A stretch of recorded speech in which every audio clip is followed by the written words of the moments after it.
Hey everyone. So everybody's locked up in quarantine and bored and doesn't know what to do with themselves. So I took on a little project of my own. So I've always wanted to get lowered to the water when I was out in the marsh. So I decided to make myself a floating blind. So there's my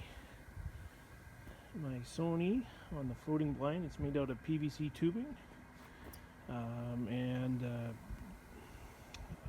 just a cedar plank across the top and a bolt to put the gimbal in. It was actually wasn't that difficult to make. Working with the PVC glue was a little difficult because it sets up really quick, so you got to make sure that everything goes together smooth before you start gluing. But let's get in the pool with the camera and I'll show you how it works.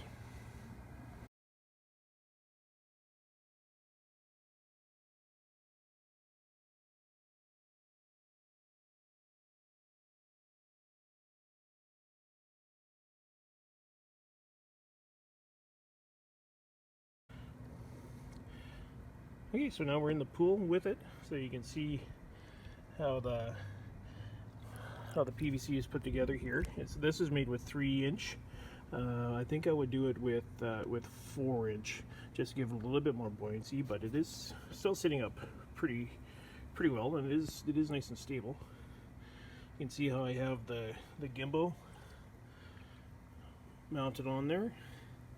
I just put a bolt through the middle of the wood, and actually have a hammer and nut that you hammer in so the bolt won't come out of the bottom.